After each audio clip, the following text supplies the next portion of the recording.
We are in Mobile, Alabama. I am here with Bill Tunnell. Bill is the executive director of the USS Alabama Battleship Memorial Park. Bill, this is a big ship. Yes, she is. She's a dainty little beauty. She only, well, right now she weighs about 80 million pounds, about 40,000 tons. At full dress in World War II, she dressed out about 45,000 tons, 90 million pounds.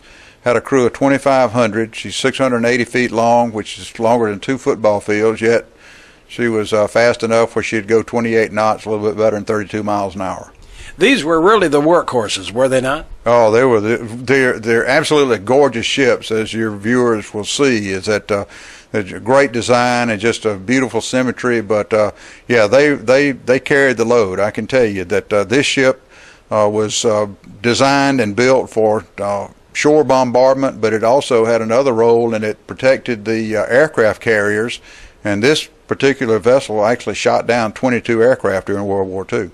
Of course, being a big ship, they were very susceptible. They were the biggest thing in the water. That's right, and that's why they're actually dinosaurs now. There's no battleships currently serving, and never will serve again, probably because of the fact there is a current use nuclear submarine, USS Alabama, that's out there right now. It has a crew of 140 people, and the vessel has more firepower in one missile than all the bombs that were dropped in World War II. So this 2,500 men running something that's this size, it's a big target now. Let's talk about inside. We've got a lot of rooms in here. Kind of give us a tour. Well, to bring you through on main deck, which is actually, as you come aboard the ship, you'll notice the first thing you'll notice is that the decks are teak, which is teak wood, and which is original from 1942 when it was installed, but that's for purpose to actually provide some insulation below. But as you come through the main deck or floor, whichever way you want to do it, you call them decks in the Navy, and you call them floors in real life. But there you come to a large room. You come through, first of all, a display area that shows you a little history of the ship and the park, etc. But you come into a large room, which is actually the largest single room, open room on the battleship, called the wardroom, and that's where the 127 officers actually took their meals and had their recreation area, etc. Of course, obviously, out in the World War II, out in the Pacific, there wasn't a whole lot of recreation. But anyway, you come through officer staterooms above main deck. You go up to the next level up is the captain's cabin. Next level above that is where the admiral would have stayed. And that's where our offices are, by the way, which is a wonderful way to start any day, to walk into the admiral's quarters, but makes you feel very important. But the great thing about it is on up, you go to the bridge. It's all the operational areas of the ship as far as the command go below main deck. And have on the second level below main deck, there actually is what I call the more human side of the ship. Is that there are the galleys, where the kitchens, where the crew were fed. There's go down to the third deck, or the third level below main deck, and there's a sick bay, the hospital. They had doctor's offices, dentist's offices. They had laundry. They had barbershops. They even had a couple of brigs to throw guys like me in every now and then. But it is a small floating city. As I mentioned, the crew of 2,500 men. Normal crew should have been 2,332, but actually they normally carried a detachment of Marines on board, so normally it's around 2,500. Average age, including the officers and all the senior officers that included as well, average age is still only about 21 years old. So a lot of young kids that were doing what they could to preserve our freedom in World War II. And that, how that relates to the human side of this ship, is that they ate 3 good meals a day, 7,500 meals a day, 50,000 meals a week. And you can just imagine 2.5 million meals every year out in the middle of the South Pacific. But great ship, and like I said, I think there's some areas down below you'll probably see that weren't quite as spacious as the compartment we're in right now, and they were sleeping on top of each other in bunks and racks. But like I said, it's a great feeling to walk through this ship, to know that those guys allowed what they did, and millions of other Americans allowed us to have this interview today.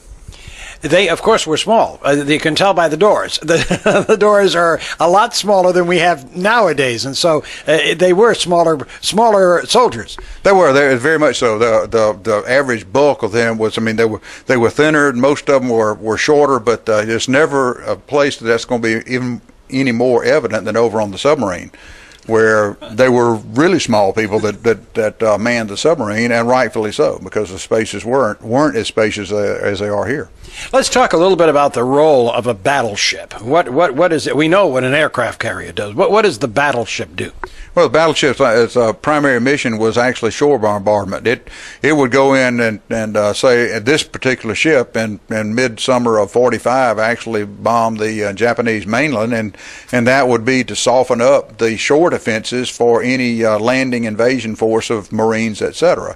The secondary role was to, as I mentioned earlier, to provide aircraft firepower support for any type of incoming enemy aircraft. And this plane, I mean, this ship, I'm sorry, was fortunate enough to shoot down 22 aircraft. In fact, we've got some great video that we run in a video aboard the ship that any of our visitors can watch, of showing that a plane almost hit the ship.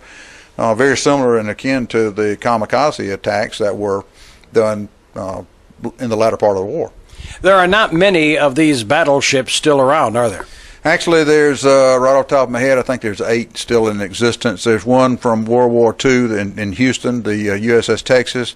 Battleship North Carolina is in Wilmington. Battleship Massachusetts is in Fall River, Massachusetts. And Alabama, or Massachusetts and Alabama are sister ships, and they've been out for about the same length of time. North Carolina's been out since 1961. We actually opened January the 9th, 1965. There are actually 4 newer battleships. Alabama, our battleship, is the 5th newest battleship. There's 4 other ships. Missouri is in Pearl Harbor. Wisconsin is in Norfolk, Virginia, and the battleship New Jersey is in Camden, New Jersey, across from Philadelphia. There's only the one other remaining is USS Iowa, and cities in California are competing to have that ship for display. You have these ships and you put them out, and we're part of the historic naval fleet, or in the organization, the Historic Naval Ships Association, which actually has members in 13 nations across the world, and about 151 vessels similar to ours on display. Well, now, how does one buy a battle? How do you buy a battleship? And maybe I'd like to preface that by saying, whose idea was it to bring it to Mobile? Well, it's a great story that why this ship is here. Is that there's a little article put out by the Associated Press in the Mobile paper on the morning of May the 1st, 1962, that said that the battleship USS Alabama, and the other 3 ships of the South Dakota class of ships, was going to be scrapped. Before the end of the day, there was a statewide committee that had already been formed to save the Alabama and bring the ship home, even though she'd never been to the state. That being said, a year later, with negotiations with the Navy, the Navy said they will allow the state title to this ship to be transferred by documented transfer, even though this still is a United States vessel. Is that they would allow the state of Alabama to take it over and to operate it as a memorial to American and Alabama veterans, if and only if there's no further expense to the federal government. And we did really well for about 40 years, and then they did help us with our hull restoration, thank God. So, the vessel, once the Navy agreed, they said, basically that the ship was in Bremerton, Washington, which, if you want to run out there and figure it out, is 5,600 miles by water, obviously, to bring the ship here. The ship had been decommissioned in 1947 in Bremerton, and left there. And when the Navy says you can take it, it's as is where it is. You got to come get it. You got to operate it there. Is that they raised money in 1964, the spring of '64, raised almost $1 million from the school children and from the corporate community of the state of Alabama to build the park.